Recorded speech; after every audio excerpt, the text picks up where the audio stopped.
Que diremos, pois? Permaneceremos no pecado para que a graça abunde?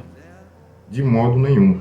Nós que estamos mortos para o pecado, como viveremos ainda nele? Ou não sabeis que todos quanto fomos batizados em Cristo Jesus fomos batizados na sua morte?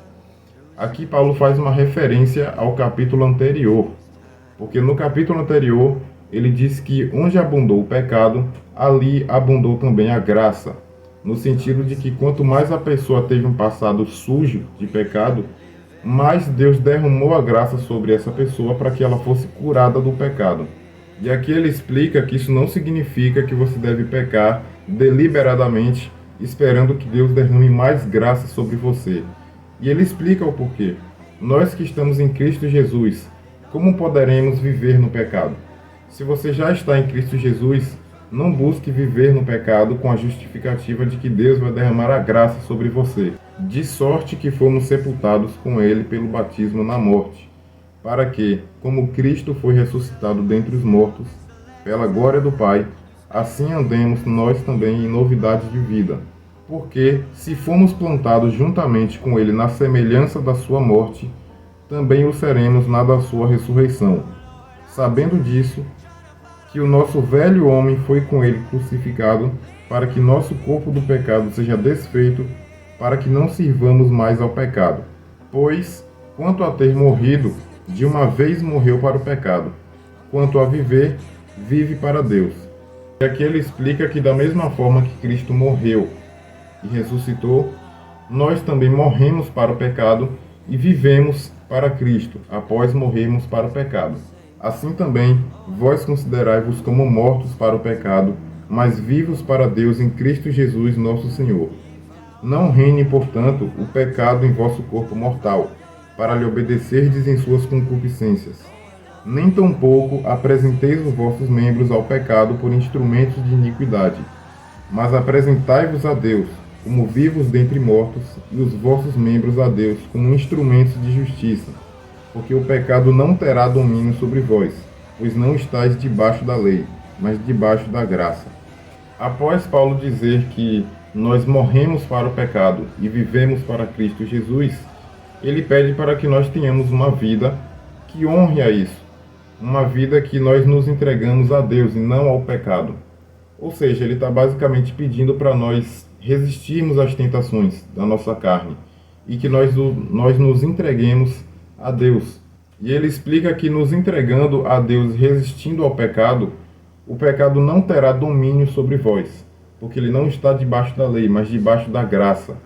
Quando nós nos entregamos a Deus, ele derrama a graça sobre nós. E não basta apenas não pecar, não basta apenas não entregar o nosso corpo ao pecado.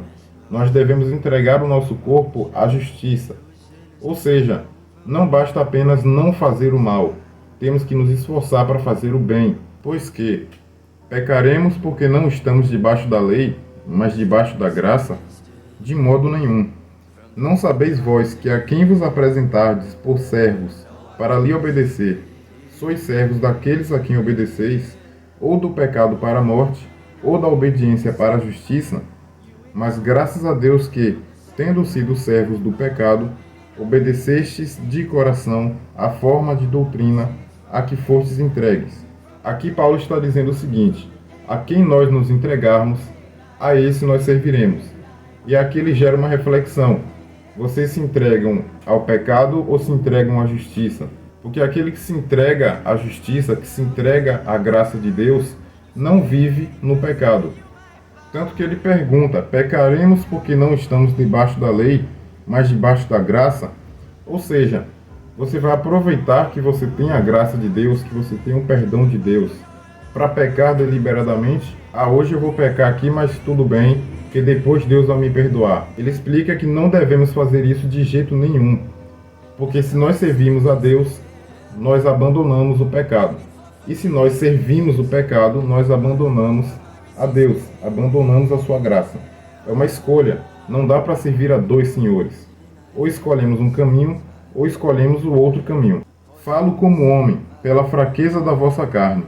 Pois assim como apresentardes os vossos membros para servirem à imundícia e à maldade para a maldade, Assim apresentai agora os vossos membros para servirem à justiça, para a santificação. Porque quando éreis servos do pecado, estáveis livres da justiça. E que fruto tinhais então das coisas de que agora vos envergonhais? Porque o fim delas é a morte. Aqui ele gera outra reflexão. A pessoa se afundou no pecado. E o que isso trouxe à pessoa? Vergonha. Trouxe nojo de si mesma. Mas aí é que vem a boa notícia. Mas agora, libertados do pecado, e feitos servos de Deus, tendes o vosso fruto para a santificação. Então é uma pessoa que após ser morta para o pecado e viva para Cristo, o fruto dela é a santificação. Ela busca a santificação. Ela não pensa, poxa, Deus é gracioso, então eu posso pecar aqui que depois ele vai me perdoar. Pelo contrário, ela pensa, Deus é gracioso, eu vou aproveitar dessa graça e vou buscar a santificação, porque ele possibilita que eu busque isso. E para finalizar Romanos 6, no versículo 23, Paulo diz o seguinte: porque o salário do pecado é a morte, mas o dom gratuito de Deus é a vida eterna, por Cristo Jesus, nosso Senhor. A graça de Deus é um dom gratuito dele. Nós não pagamos por isso. É de graça. De graça é algo que nós não merecemos e recebemos mesmo assim. E como conclusão, ele diz que o salário do pecado, a vida buscando o pecado, traz morte. Mas a vida que busca a Deus gera vida eterna. E eu espero que você tenha gostado desse vídeo. Eu resolvi fazer esse vídeo agora há pouco, porque eu acabei de ler Romanos 6 no meu devocional da manhã. E achei muito importante esse conteúdo aqui. Achei importante gravar também, porque já tem tempo que eu não posto vídeo aqui no canal e acho isso ruim. Eu tenho que postar mais vezes. E se você gostou desse vídeo, deixa o like aqui embaixo. Se você é novo, se inscreva no canal, porque aqui trazemos conteúdo cristão, vai edificar a sua caminhada com Cristo. E compartilhe essa mensagem para aquela pessoa que você acredita que precisa ver esse vídeo, que precisa ver esse conteúdo sobre morrer para o pecado e viver para Cristo, sobre como isso funciona, o que pode fazer, o que não pode, se pode pecar deliberadamente. É importante que você envie esse vídeo para alguém que precisa. Muito obrigado por ter assistido até aqui e até o próximo vídeo.